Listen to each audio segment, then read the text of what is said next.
morning, everyone. I'm happy to be here today at the Abu Dhabi Finance Week. My job this morning is to update you on the state of the global economy. As we are at the end of the year, let's start with how we are ending 2025. 2025 was a kind of a tale of two cities. It's a year of shocks, but also a year of resilience, year of uncertainty, but also a year of bullishness in terms of investment. Let's go over it very quickly. First of all, the first shock was the trade shock, and the global economy remained resilient after the raise in tariffs. And this is thanks to two things. The flexibility in trade, and trade rules have adjusted very quickly to the trade shock. And the second is the front loading of trade operations prior to April, prior to the implementation of the trade tariffs. The second important issue to look at is, did the trade shock affect inflation? And the good answer here is that inflationary impact of higher tariff has been relatively muted against all odds. And on the other hand, the economy showed strength and resilience thanks to the increase in investment in AI globally and especially in the US. The third salient impact is what happened in the global financial arena. Global financial conditions remained accommodative, and we saw strong appetite of capital flow moving to emerging economies, in particular to the MENA region, where the number of transactions, the size of the issuance in the international capital markets was twice higher than what we saw in 2024, and the amount of flow that came to the region was strong. In addition to that, we saw that spreads tightened even to a level that we did not see since the COVID shock in 2020. Where are we heading in 2026? And here I would like to focus on four areas. One, what will happen to trade? Clearly, I think what we will expect, that trade will stabilize, will slow down, but will remain strong. On the other hand, we project that global uncertainty will still with us. And uncertainty could hit you with time. In certain cases, not only in the same year or the second year, 2 years after, it could have an impact on your economy, and it could drag your economy lower by something that could reach 2% of GDP. Therefore, it's very important to remain vigilant, and it's very important to watch how this uncertainty will impact the economies in the world as well as also in the region. AI. We are all witnessing the increase in investment in AI. We are all witnessing the increase in valuation. Yet, we see that the level of risks in terms of asset is reaching one of the highest over the last 3 decades. And we see kind of decoupling between the valuation and the price of assets in the technology arena and the rest of S&P.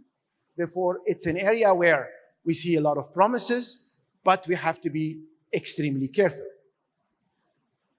The other issue that we need to watch in 2026 is debt and the impact of the debt sustainability in advanced economy in the rest of the world, including on emerging markets. As we see here, debt is getting more costly because spreads are increasing, especially on the high end, and the gross financing needs for advanced economies are ballooning in 2026. Any adjustment on that front will have an impact on emerging economies. Therefore, it's very important to watch how debt and debt management issues and the credibility of addressing the debt issue in advanced economies in the rest of the world. The last point is technology. And I would like to focus on fintech, something that is very relevant to our meetings this week. We are seeing rapid increase in stable coins. We are seeing new opportunities growing in this arena, increased in payment efficiencies.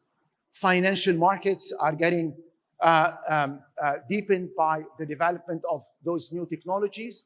And we see also regional and global integration accelerated with that. But there are certain number of risks that we need to measure, we need to manage, and we need to mitigate. What does it mean for the region? And I will conclude with that. How MENA will benefit and should address also the challenges of a very, I would say, promising but highly uncertain global economy in 2026. First, uncertainty tells us one important lesson. Time of uncertainty, build buffers and strengthen your policy frameworks in order to increase your credibility. Therefore, countries in the region need to maintain, I would say, tight fiscal policy. We are expecting that to slow down in the region. We are expecting fiscal situation to improve. In addition to that, countries who have buffers need to nurture them and to use them wisely in order to reduce any loss of credibility in the markets.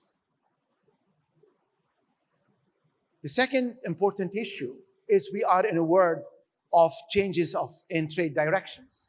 The fragmentation is a risk, but also could offer an opportunity to the region. And as we see here in this slide, trade has increased. Export from the region compared to the last few decades is growing. And this comes with the increase in diversification of economies in the region, and in particular in the Gulf, and especially in the UAE.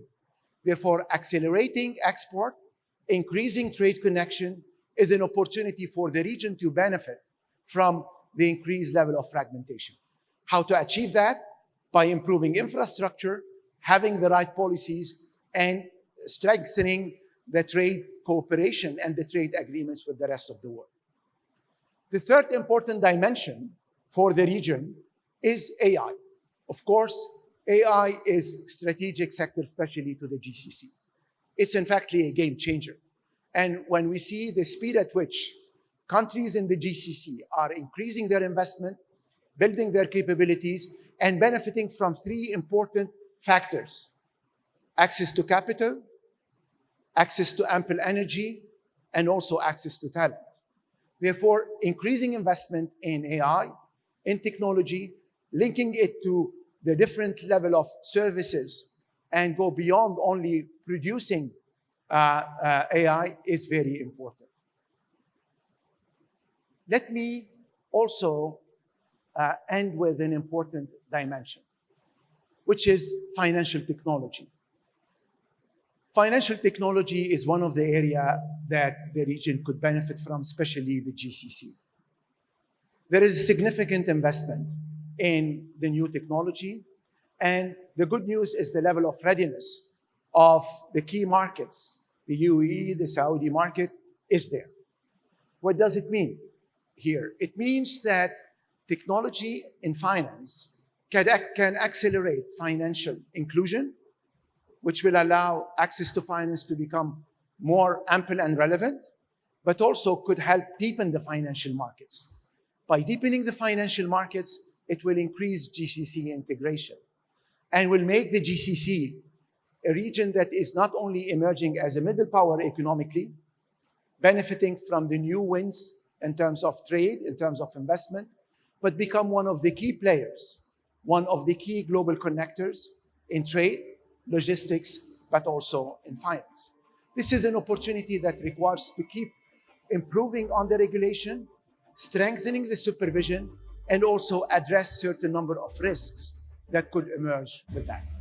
With that, I would like to thank you, and I wish you all the best for this Abu Dhabi Finance Week, and all the best for 2026. Thank you very much.